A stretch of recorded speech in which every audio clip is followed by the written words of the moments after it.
गरीबदास ये वक्त जाता है रोग इस पैरे नु, इस मनुष्य जीवन का समय पैरा माने समय, ये हाथ से छूट गया फिर रोया करोगे कुत्ता बनकर रात ने, कुत्ता करा करो, उसको याद आता है बात बिगड़ गई सारी। तो अब रोने से क्या बने? परमात्मा कहते हैं अच्छे दिन पीछे गए गुरु से क्या ना हेत, अब पछताएं के बने तेरी चिड़िया चुगी खेत।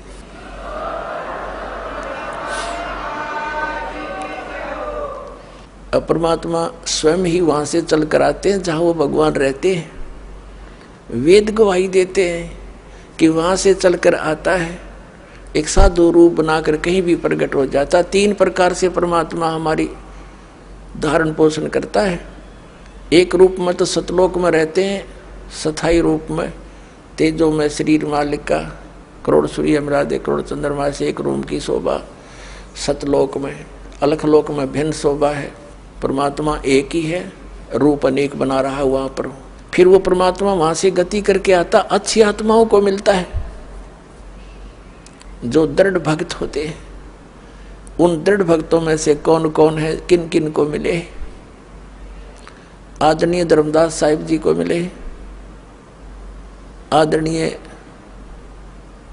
मुल्कदास साहिब जी को मिले, आदरणीय नानक साहिब जी सिख धर्म के प्रवर्तक, आदरणीय नानक देव साहिब जी से मिले, आदरणीय दादू साहिब जी से मिले, आदरणीय गरीबदास साहिब गांव छुडानी जिला जज्जर वाले को मिले, आदरणीय गीसा दास साहिब गांव खेखड़ा जिला मेरठ उत्तर प्रदेश वाले को मिले, और अनेकों को मिले हैं। इनका तो मूल प्रमाण हमारे सदग्रंथों में हमारे पास उपलब्ध है। वैसे कोड वर्डों में सांकेतिक बहुत वर्णन और भी मिलता है, जैसे आदरणीय नामदेव जी को भी मालिक मिले थे आके, क्योंकि हम बच्चे उसी के हैं।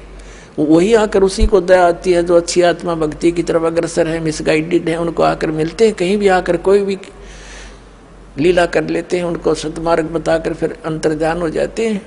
यथार्थ ज्ञान सुनने के बाद वो प्राणी उल्टा नहीं हटता थे, सारा संसार एक तरफ हो जा। और वो परमात्मा भक्तमती बहन मीराबाई को मालिक मिले। वो दृढ़ भक्तों को मिलते हैं जो पक्के भक्तों, टस से मस ना होते, सारा संसार एक तरफ हो जाए। अपने आत्माओं हमने सारा इनकम्प्लीट स्पिरिचुअल नॉलेज सुन रखा है, कति अधूरा सधूरा सा जिसका सिर पैर नहीं। तो इसको तत्व ज्ञान कहते हैं, जो सबको सेट करे और परिपूर्ण रूप से कथाओं को भी सही सुनाए। जैसे मीराबाई पिछले जन्म जन्मांतर की पुण्यकर्मी प्राणी थे, और काल उनको ऐसे स्थान पर पैदा कर देता है कि उनकी भक्ति कोई कर्ण ना दे। वो कैसे ठाकुरों के घर जन्म दे दिया, और राजस्थान के ठाकुर उस समय अपने आप को खुदा से नीचे नहीं मानते थे, अपनी बहन बेटियों को पर्दे में रखते थे, एक परंपरा थी उनकी। और स्वयं सब खेतों में या कहीं भी काम करना होता स्वयं करते थे। पशुओं का गोबर भी उठाकर बाहर कुड़ियों पर स्वयं डाला करते थे। अपनी बहन बेटियों को पर्दे में रखा करते, बाहर नहीं जाने देते थे। और कोई जाति थी तो उसको कलंकित माना जाता था, बहिष्कार करते थे, उसका बहुत विरोध करते थे, उसका बुरा हाल कर देते थे, यहाँ तक कि उसको मार भी देते थे। अब परमात्मा की आत्मा भगवान बन नहीं रह सकती, और पिछले संस्कार उसको टिकने नहीं देते, जिसके परिणाम स्वरूप वो आत्मा परमात्मा के लिए कहीं ना कहीं भटक रही होती है। काल ने जगह जगह एजेंट बैठा रखे अपने। कहीं देखोगे कोई बूझा पाड़निया, कितने कोई पत्रालियाँ बैठा ला तेरी भविष्य बता दूँ, आजा बैठ जा धर दे 20 रुपये। फिर ये नकली संत, ये पंथ बना रखे नेरे, ये सारे एजेंट काल ने छोड़ रखे मिसगाइड करने के लिए। एक दयालु दाता हमारा पिता विधाता है, कबीर भगवान वो स्वयं आता है। वो जब ज्ञान देने लगता है तो विरोधी लोग असंख्य होते हैं। वो नकली संतों की जिनकी रोजी रोटियां बंद होने की संभावना हो जाती है, वो जनता को भड़का देते थे, हमें अपने पिता का विरोधी बना देते थे, अपने स्वार्थवश वो नकली, जिस कारण से वो खामियाना अभी तक हम भर रहे हैं, भोग रहे हैं। तो पुण्यात्मा मीराबाई की कसक बहुत ज़्यादा थी भगवान में। उसकी माँ भी धार्मिक थी। माता से उसने पता चला, श्री कृष्ण जी की मूर्ति बना करके वो उसके गुणों से परिचित होकर के भगवान श्री कृष्ण को अपना इष्ट रूप में मानकर पूजा करने लगी। अब जब उसका विवाह करने लगे तो उसकी माँ उसने स्पष्ट कह दिया कि माता अब मैं दूसरी शादी नहीं कर सकती, मैंने तो ब्याह कर लिया भगवान से। तो नहीं माना, समाज का कारण था, जबरदस्ती उसका ब्याह कर दिया। विवाह एक बहुत अच्छे नेक व्यक्ति से हुआ और वो विवाह के 4 वर्ष के बाद उसके पति की मृत्यु होगी, मीराबाई के पति की। लेकिन उसने मीराबाई की प्रार्थना पर इतनी सुविधा दे दी थी कि मंदिर में जाने अलाउड कर दिया था। वो नगरी का राजा था, तो राजा के आगे विरोध कौन कर सकता है। उसके साथ में 2-3 नौकरानियां बहनें चली जाती थी, तो जिससे तो दूसरे ठाकुर लोग भी नहीं बोल सके, भी अकेली नहीं जाती है, 4-5 जाते हैं इसके साथ। और फिर राजा के सामने प्रत्येक व्यक्ति कुछ नहीं बोल सकता। अब वो मंदिर जाती थी, अटूट श्रद्धा थी भगवान में। अब परमात्मा कहते हैं सौ छल छिद्र मैं करूं अपने जन के काज, 100 छल छिद्र मैं करूं। अब क्या हुआ, दयालु है परमात्मा, सतगुरु आए दया करी, ऐसे दीन दयाल है ये हमारे परमात्मा। सतगुरु आते हैं ऐसे दीन दयाल हैं, अपनी आत्माओं को अपना रास्ता आप ही बताते हैं। एक दिन कुछ परमात्मा कबीर जी के शिष्य हो गए थे, रविदास जी और भी कई शिष्य हो गए थे, लेकिन रविदास जी उनके बहुत निकट रहते थे और वो चमार जाति से थे। आज से 600 वर्ष पहले ये छुआछूत चरम सीमा पर था और ये जो शेड्यूल कास्ट के जो व्यक्ति होते थे, अनुसूचित जाति यानी चमार हुए, जुलाहे हुए, इनसे अन्य विशेष कर सर्वन जाति बहुत इनको हे समझती थी, इनके निकट नहीं जाते थे।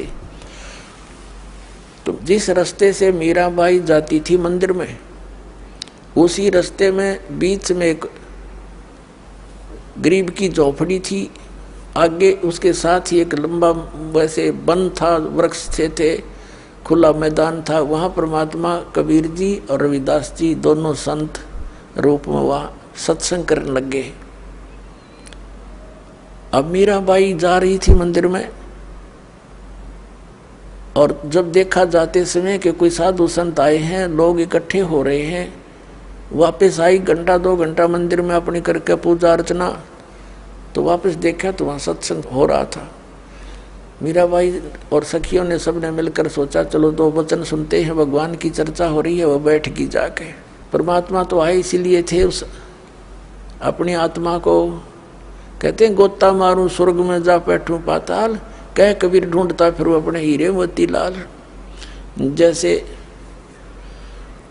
परमात्मा ने सबको ऐसे ही खोजा, तो मीराबाई सत्संग सुनने लगी। परमात्मा ने सत्संग वही किया जो राम और कृष्ण के बारे में वो किया करते थे। गुण तीनों की भक्ति में ये भूल पड़ो संसारे, कह कबीर निज नाम बिना कैसे उतरो पारे। 3 देव की जो करते भक्ति, इनकी कदे ना होवे मुक्ति। सारी कथा कहानी सुनाई भगवान ने। ब्रह्मा विष्णु महेश नासवान है, इनसे ऊपर कोई और परम शक्ति है, अपने को छुपा कर दाता बताया करते थे। मीराबाई को शौक लगा जैसे बिजली का झटका लगा करे, क्योंकि वो श्री कृष्ण की पुजारण थी, श्री विष्णु की पुजारण थी। पहली बार तो पुण्यात्माओं सबके साथ ऐसी घटना घटी। दास को भी ऐसा झटका लगा था, जब क्योंकि दास श्री कृष्ण और विष्णु का कट्टर पुजारी था, हनुमान जी के व्रत रखता था। श्याम जी हमारे दादा लाई वह गांव पूरी साजली पूजा वो भी करता था।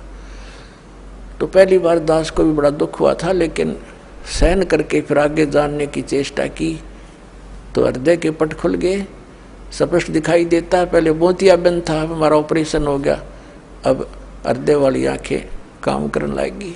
अब मीराबाई को बड़ा दुख हुआ। सत्संग के बाद कहने लगी महाराज जी आप क्या बात कह रहे हो, क्योंकि पुण्यात्मा कोई भी जो प्रसन्न भी करते हैं वो सभ्य तरीके से करते हैं। कहने लगी महाराज जी हमने तो कभी ये बात सुनी नहीं, आप जो बता रहे हो। तब परमेश्वर ने कहा बेटी जो नहीं सुनी वही सुनाने आया हूं मैं।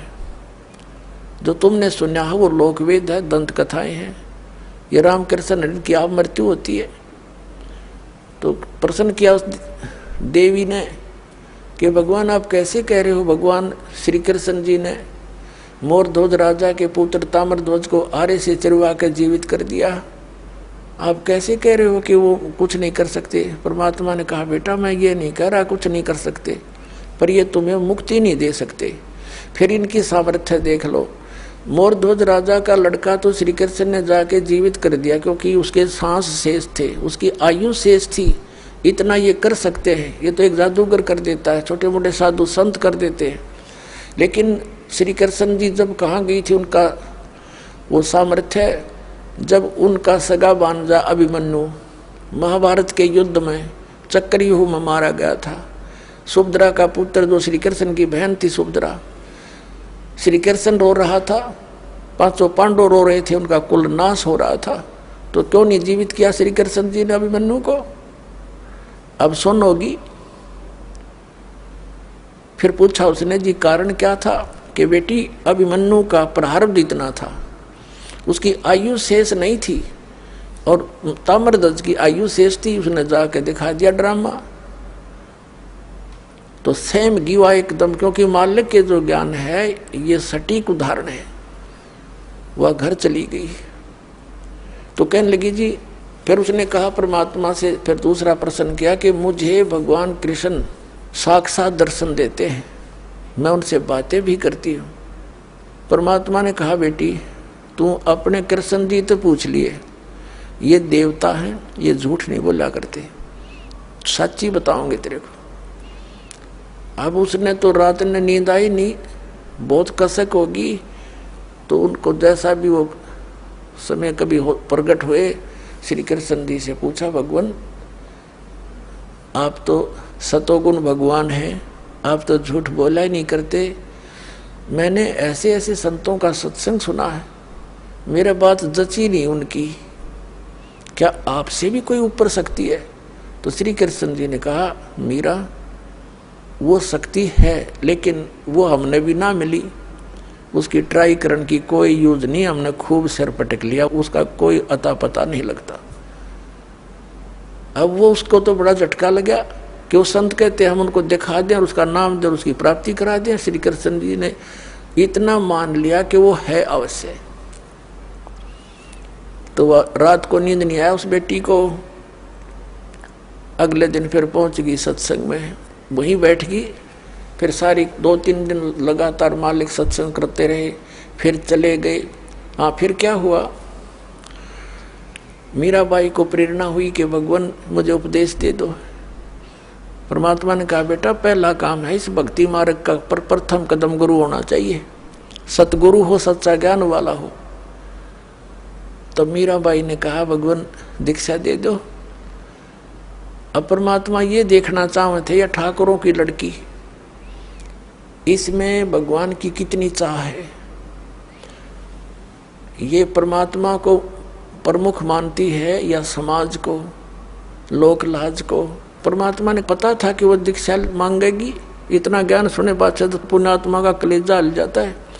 रविदास जी से कह दिया कि तू मीराबाई को नाम दे दिए, प्रथम मंत्र मैंने तुझे बताया, केवल इस को देना, आगे तेरे को आदेश भी नहीं है, और मैं तेरे पास भेजूंगा जब यह दीक्षा लेना आवेगी, और तू इसकी परीक्षा लेना, तब देना इसको नाम। अब वह लड़की ने प्रार्थना की, परमात्मा ने कहा बेटी जा उसके पास, वो बैठा महात्मा, वो देंगे तुझे दीक्षा। वो तो गई वहाँ पर जहाँ संकेत मिल गया, जाकर बैठ गई, एक महाराज जी नाम दे दो, दीक्षा दे दो। रविदास जी कहने लगा बेटी बहन मैं हूँ चमार जाति का और तू है ठाकरा की बेटी। गुरु से नाम लेने के बाद जब तूने लोग जाके यूँ कहेंगे तूने किससे नाम ले लिया है, चमार पर नाम ले लिया, इज्जत का नाश हो गया, और जब तेरे मन में दोष आ गया भक्ति खत्म हो जाएगी तेरी, और लोग तेरी बेइज्जती बहुत करेंगे बेटी, तो कोई और देख ले अपना गुरु। तो मीराबाई ने कहा कि महाराज जी मैं आपकी बेटी, आप मेरे पिता, बाढ़ में जाए संसार, मैंने नाम दे दो, मैं पीछा छुटवाना चाहती। तो रविदास जी ने दीक्षा दे दी।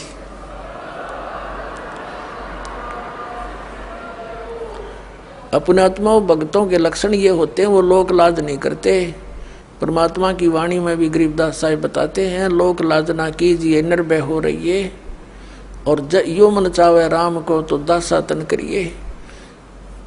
कहते हैं लोक लाज ना कीजिए निर्भय हो रहिए, जय मन चावे राम को दासा तन करिए।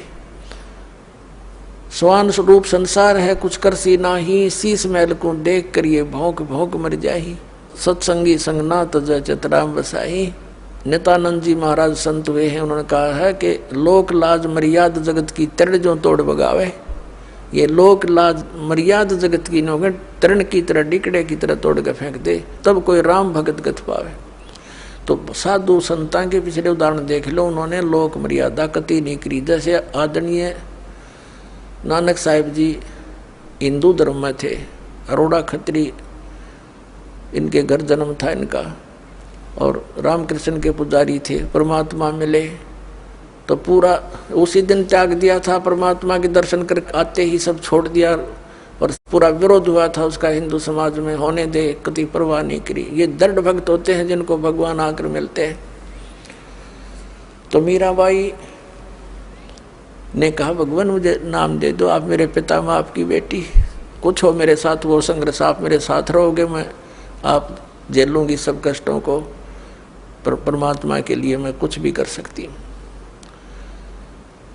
अब प्रथम मंत्र दे दिया रविदास जी ने, और फिर 10 महीने में 20 दिन में फिर आने लग गए सत्संग करने। तो सत्संग उस दिन तो भगत पक्के आते हैं। सत्संग विशेषकर परमात्मा रात्रि में भी करते थे और दिन में भी करते थे। दिन में कम, रात्रि में ज़्यादा करने लगे, क्योंकि दिन में काम में समय नहीं मिलता भक्तों को, व्यक्तियों को। रात्रि तो अपनी ही होती है, अपने ही नींद से समय निकाल लेते हैं। अब पहले तो वो दिन में मंदिर में जाती थी, अब रात्रि ने सत्संग में जाने लगी, दोनों टाइम, दिन में भी रात में भी। अब पहले तो उसका पति था, उसको साथ देता था, कोई बोलने वाला नहीं था। अब उसकी मृत्यु के बाद उसका देवर बन गया वहाँ का, उस नगरी का राजा। उसने मीराबाई को बहुत समझाया कि तू अब मत जाया कर, पहले तो तेरा पति था, अब लोग पता नहीं क्या क्या बात बनाते हैं, हमारी इज्जत का नाश कर देगी तू। उसने कोई परवाह नहीं करी थी, मंदिर में जाती रही। और फिर लागी और रात ने सत्संग में जान।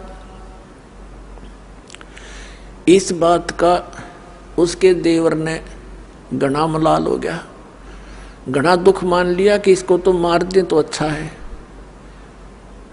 और इसने तो इज्जत का नाश कर दिया। तो क्या किया उसने, क्या किया,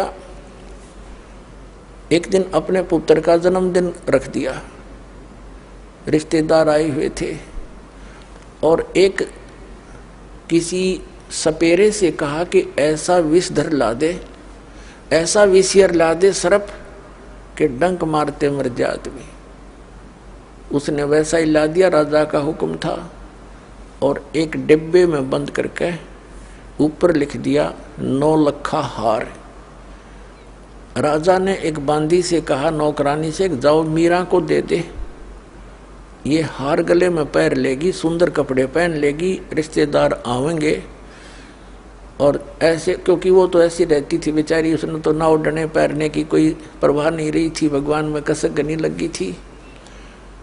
तो उसने कहा कि ठीक से कपड़े पहन लेना, मेरी बेइज्जती ना करवाना, रिश्तेदार ने कहेंगे भाई रहा नहीं उसकी पत्नी को कैसे रखता है, और ये हार पहन लेगी। उसने सोचा था न्यू कि सर्प डस कर मर जाएगी, सर्प देगा डस, सारे रिश्तेदार होंगे, सब गवाह हो जाएंगे, एक सांप लड़ गया, भाई हम भी वहीं थे, इसलिए मृत्यु होगी उसकी। इसने चाल तैयार चाली थी। अब वो नौकरानी ने जाकर दे दिया कि ले मीरा भाई, राजा ने बताया है इसमें एक हार है बहुत कीमती, इसको पहन लेना, और सुंदर कपड़े पहन ले, आज उनका लड़के का जन्मदिन है, दूर दूर के रिश्तेदार आए हुए। मीरा भाई बोली रख दे बेबे, पहन लूंगी। नानू का है पहन ले, मैं पहन लूंगी, तू जा। वह चली गई। अब उसने खोला कि ना पहरूंगी तो यूं दुखी करेगा, इन बातों में तो कोई खास आंट भी नहीं मेरा भक्ति की, मेरे लिए तो माटी है, यू हार है, जो कुछ भी है, लेकिन यू बकवादी आदमी दुखी करेगा। तो उसने अपना धोए दाए कपड़े पहन के वो हार गले में पहन के बैठ गई कि जब वहाँ जाएंगे इकट्ठे में चली जाऊंगी, जहाँ इकट्ठा होना है पार्टी में। अब 5-7 मिनट के बाद वो आया। वो तो ये देखने आया था कि मर्गी होगी, वाई वाह के कह दूँ सांप लड़ गया, सांप लड़ गया, ये रहा भागियो भागियो। अब उसने जाकर देखा कि वो मीराबाई गले में सुंदर हार पहने बैठी। तो कहने लगा कि ये हार कहाँ से लाई? तो उल्टा मैं जानता था तू रातों जाती है, यही कर्म करने जाती है। वो कहने लगी जी आप भी मुझे जीने देते ना मरने देते, आप ही ने तभी भेजा था और देख मुझे ही कलंकित कर रहे हो। तो वो कहता मैंने कहाँ भेजा था कि ये डिब्बे में ये बांधी नौकरानी कर गई थी। वो डिब्बा देखा कि इसमें क्या था, कि इसमें ये हार था। अब उसने सोचा बांदी बुलाई नौकरानी, बोली जी मैं अभी देकर बाहर ही बैठी हूँ, इनके बाहर नौकरानी थी वो बाहर रहती थी और यही डिब्बा, और तो उसके पास कोई कपड़ा भी नहीं था विशेष और कोई पात्र भी ऐसा नहीं था। अब उसने सोचा भाई बड़ी, उसने सोचा सपेरा जादू कर गया मेरी खातिर, वह ना जच्ची उसके, कोई और जादू जंत्र का दे गया होगा। तो जब तो वह बच गई। एक दिन उसने क्या किया कि एक विष मंगवाया, विष डालकर एक प्याले से, उन्हें सोचा या मरती नहीं मानती नहीं, इसने इज्जत का नाश कर दिया, जिसको जहर से मार देते हैं। उसको कहा विष, साथ गया तलवार लेकर कि ये जहर पी ले, ये विष है इसके अंदर, या तो इसको पी लेना तेरी गर्दन काटूंगा। तलवार लेकर खड़ा हो गया। मीराबाई ने सोचा मारना तो इसने है ही, तलवार से तो दर्द होगा, विष पी लेती हूँ आराम से मर जाऊंगी। करके मालिक को याद और विष पीगी सारा। और वो देखा खड़ा खड़ा नो का नो चेहरा, आध घंटे तक बाट देखी दुश्मन ने, वो मरी नहीं, वापस आ गया या वासा होकर। तो परमात्मा कहते हैं मीराबाई को मारन लागे जहर का प्याला प्यारे, पीवत ही अमृत हो लाग्या, हो गया सर्द ही यारे। मन तू पावेगा अपना किया रे, भोगेगा अपना किया रे। भक्ति के अंदर ऐसी शक्ति है पुण्यात्माओं, विश्वास करना इस मालिक पर। ये कथाएं सुना करते थे हम, कथा नहीं थी, ये सच्ची बातें हैं।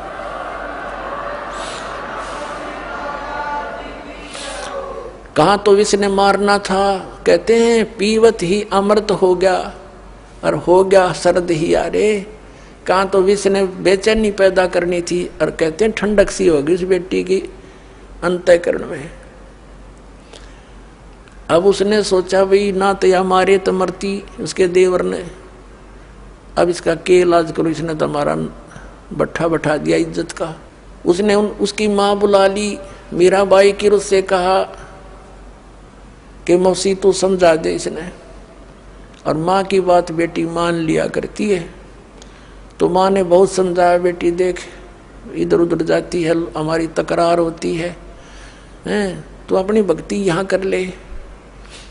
और वहाँ 100 प्रकार से उसने जैसे तैसे माँ बेटी को समझाती है, अपने सारे जंतर मंत्र कर दिए पर वह ना मानी। फिर यहाँ तक कहा कि बेटी हम ठाकुर, और वो चमार जिस तो तू नाम ले आई, इसमें भी हमारी बेइज्जती का मामला है बेटा, तू मत जाया कर वहाँ। तो माता और बेटी का फिर क्या एक कवि के द्वारा बना गया शब्द सुनाते हैं। सत्संग में जाना मीरा छोड़ दे, सत्संग में जाना मीरा, आए मारी लोग करें तकरार, सत्संग में जाना मीरा छोड़ दे। आए मारी लोग करें तकरार, सत्संग में जाना मीरा छोड़ दे। सत्संग में जाना मीरा छोड़ दे, हाय मारी लोग करें तकरार, सत्संग में जाना मीरा छोड़ दे। सत्संग में जाना मेरा ना छूटेरी, सत्संग में जाना मेरा ना छूटेरी। हारी चाहे जड़ के मरो संसार, सत्संग में जाना मेरा। हारी चाहे जल के मरो संसार, सत्संग में जाना मेरा। थारे सत्संग के राह में है, थारे सत्संग के राह में है। आए वहाँ पर रहते हैं काले नाग, कोई कोई नाग तन डस लेवे। आए वहाँ पर रहते हैं काले नाग, कोई कोई नाग तन डस लेवे। जब गुरु जी की मेरे फेरी, जब गुरुओं की मेरे फेरी। आरी व तो सर पे गंडे वे बने जाव, सत्संग में जाना मेरा ना छूटेरी। हारी व तो सर पे गंडे वे बने जाव, सत्संग में जाना मेरा। सत्संग में जाना मीरा छोड़ दे, सत्संग में जाना मीरा छोड़ दे। आए मारी लोग करें तकरार, सत्संग में जाना मीरा छोड़ दे। सत्संग में जाना मेरा ना छूटेरी, सत्संग में जाना मेरा ना छूटेरी। हारी चाहे जड़ के मरो संसार, सत्संग में जाना मेरा। थारे सत्संग के राह में है। वह माता डराना चाहती है बेटी को, तुम्हारे सत्संग के राह में है। आए वहाँ पर रहते हैं बब्बर शेर, कोई कोई शेर तन खा लेवे। रहते हैं बब्बर शेर, कोई कोई शेर तन खा लेवे। जब गुरु जी की मेहर होवेरी, जब सतगुरु जी की मेहर होवेरी। आरी वो तो शेरों के गिदड़ बने जावे, सत्संग में जाना मेरा ना छुटेरी। हारी वे तो शेरों के गिदड़ बने जावे, सत्संग में जाना मेरा ना छुटेरी। थारे सत्संग के बीच में है, थारे सत्संग के बीच में है। हाँ ये वहाँ पर रहते हैं साधु संत, कोई कोई संत तन ले रमे। हाँ ये वहाँ पर रहते हैं साधु संत, कोई कोई संत तन ले रमे। तेरे री मन में माता पाप है री, तेरे री मन में माता पाप है री। वो संत मेरे माँ बाप हैं री, वो संत मेरे माँ बाप हैं री। हारी वे तो कर देंगे बेड़ा पार, सत्संग में जाना मेरा ना छुटेरी। हारी वे तो कर देंगे बेड़ा पार, सत्संग में जाना मेरा ना छुटेरी। सत्संग में जाना मेरा छोड़ दे, सत्संग में जाना मेरा छोड़ दे। हाँ ये मारी लोग करें तकरार, सत्संग में जाना मेरा छोड़ दे। सत्संग में जाना मेरा ना छोटे री, सत्संग में जाना मेरा ना छोटे री। हारी चाहे जड़ के मरो संसारे, सत्संग में जाना मेरा ना छूटे री। वो तो जाते चमारे है, वो तो जाते चमारे है, इसमें हमारी आर है, इसमें हमारी आर है। तेरे री लिख माता चमार हैरी, तेरे लिख माता चमार हैरी। मेरा सिरजन और हैरी, मेरा सिरजन और हैरी। हरि व तो मीरा के गुरु रविदास, सत्संग में जाना मेरा ना छुटेरी। हरि व तो मीरा के गुरु रविदास, सत्संग में जाना मेरा ना छुटेरी। अपने आत्माओं, परमात्मा के पाने के लिए सबसे बड़ी बंधन काल ने, सबसे बड़े रस्से हमारा बांध रखे हैं ये लोक परंपराओं के। और परमात्मा कबीर साहब कहते हैं, सोई जन उभरे जिन तोड़ी कुल की कान। परमात्मा कहते हैं कुल करने के कारण यू अनसा गया बिगो, जब यू कुल के कर लेगा तो चार पाया का हो। आज तो लोक लाज में कुल की मर्यादा में को प्रमुख मानकर सत्संग में आया नहीं, सत्संग सुने नहीं, ज्ञान होया नहीं, भक्ति करी नहीं, फिर गधा बन का घूमेगा, चार पाया का होगा। जब यू कुल के ढालड़ा होगा तेरे, तब यू कुल के कर लेगा तो चार पाया का हो। तो संतों को यू हृदय में जम जाती है बातें। तो यहाँ परमात्मा कहते हैं कि तन छूटे जब कहाँ समावेगा, और आखिर तुझको कौन कहेगा। गुरु बिन आत्म ज्ञान मन ने की कर ले, 2 दिन का मेहमान मन ने की कर ले, 2 दिन का मेहमान। कहते आखिर तुझे गुरु के बिना यू आत्मज्ञान बताओगा कौन है। तो इस प्रकार हमने इस सारे ज्ञान को समझना है। जैसे नित्यानंद जी एक ब्राह्मण कुल में थे, तहसीलदार की पोस्ट थी, 250 वर्ष पहले की बात। इसमें नारनौल के नवाब के यहाँ तहसीलदार की नौकरी करते थे। जब ये आत्मज्ञान हुआ, फिर परमात्म ज्ञान हुआ, नौकरी त्याग दी।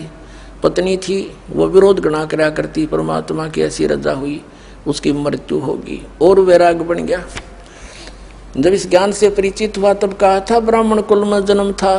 पहले तो 250 वर्ष पहले ब्राह्मण के घर जन्म होना ही एक बहुत बड़ी महान माना करते थे। और फिर तहसीलदार की पोस्ट, आज तो मंत्री की को ना इतनी कीमत जितनी उस समय तहसीलदार की होती थी। और दोनों को बद के गढ़ भगवान से दूर कर, कहते हैं कबीर साहब कहते हैं, सुख के माथे पत्थर पड़ो जिसते नाम हर देते जा, और बलिहारी उस दुख के जो पल पल नाम रटावे। परमात्मा कबीर जी कहते हैं आग लगो ऐसे सुख के जो भगवान से दूर करे। हे परमात्मा ऐसा दुख भी दिए रखना, तेरी याद बनी रहे। तो नित्यानंद ने कहा था जब वो ये ज्ञान हो गया, जब कहते हैं ब्राह्मण कुल में जन्म था मैं करता बहुत मरोड़, और गुरु गुमानी दास ने दिया कुबद गढ़ तोड़े। संत मिले उनको गुमानी दास नाम के, कहते कुबद का गढ़ तोड़ दिया। मान बढ़ाई है, ऊंची नीची जाति वाला अभिमान भेदभाव, कहते ये कुबद का गढ़ संत बिना नहीं टूटे। तो परमात्मा के बच्चे जो होते हैं उन्हीं को मिलते हैं जो दृढ़ होते हैं। मीराबाई दृढ़ भगत थी, सारा संसार एक तरफ।